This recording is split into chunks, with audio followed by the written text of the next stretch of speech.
কবজি ডুবিয়ে মুরগির মাংস খেয়ে পাঁঠার জন্মদিন পালন।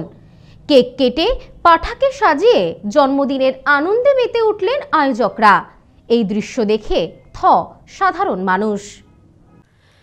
বহু লোক নিমন্ত্রিত, বেলুন দিয়ে সাজানো হয়েছে জন্মদিনের জায়গা, আনা হয়েছে বিরাট এক কেক।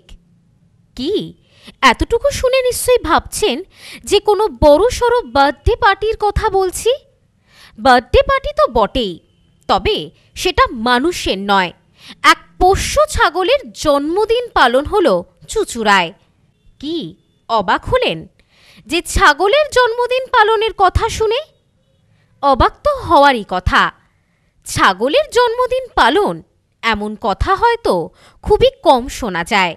বাঙালির অতি পরিচিত একটি প্রবাদ বাক্য আছে, পয়সা থাকলে ভূতের বাপে শ্রাদ্ধ হয়। তবে এখানে ভূতের বাপে শ্রাদ্ধ নয়, পোষ্য ছাগলের জন্মদিন পালন। বিভিন্ন সময় আমরা সোশ্যাল মিডিয়ার দৌলতে বিভিন্ন জায়গায় পোষ্য কুকুর কিংবা বিড়ালের জন্মদিন পালন করতে দেখেছি। তবে এবার চুঁচুড়াবাসী সাক্ষী থাকলেন পোষ্য ছাগলের জন্মদিন পালনে।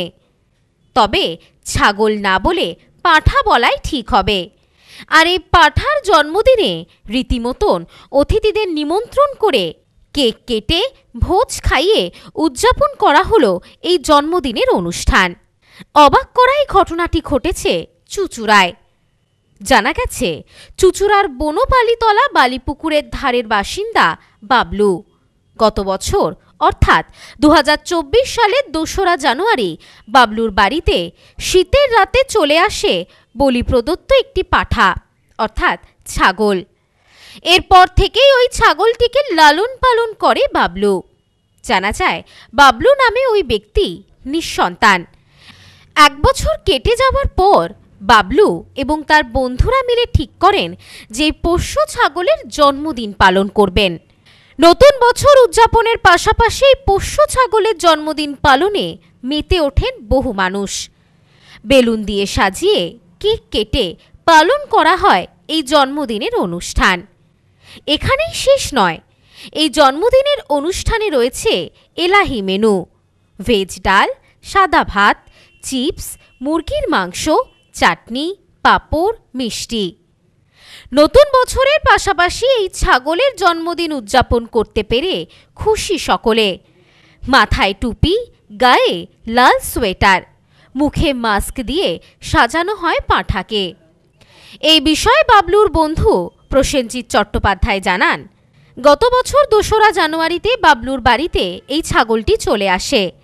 তারপর থেকে বাবলু ওকে লালন পালন করছে। তাই আমরা সকল বন্ধুরা মিলে ঠিক করি যে এই ছাগলের জন্মদিন পালন করব। কারণ বিভিন্ন জায়গায় পোষ্য কুকুর বেড়ালের জন্মদিন পালন করতে দেখা যায়।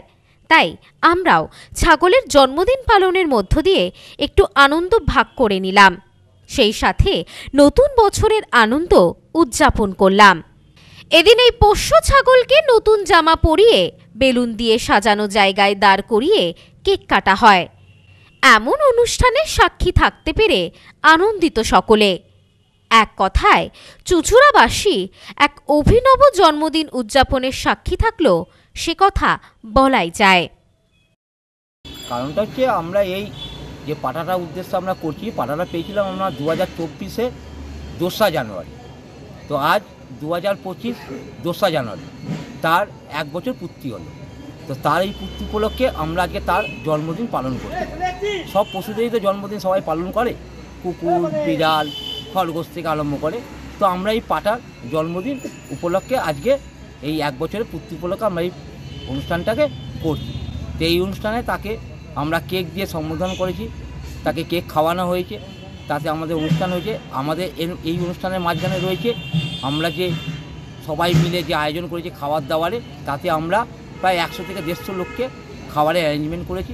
আমাদের সব বন্ধুবান্ধবরা যারা আছে তাদের সব সহযোগিতায় আমরা এই অনুষ্ঠানটাকে সাফল্যমণ্ডিত করেছিল। প্রায় 60-70 ওপর বন্ধুবান্ধব মিলে সবাই একতা হয়ে মিলে মিশে আমরা এই প্রোগ্রামটাকে করেছি। রাজেশ দেবনাথের রিপোর্ট, নিউ স্নোম্যান্সল্যান্ড, চুঁচুড়া। মধুয়া গুঁড়ো মশলা, গন্ধেও ভালো, স্বাদেও ভালো। বধুয়া গুঁড়ো মশলা, সম্পর্কে আনে অটুট বন্ধন।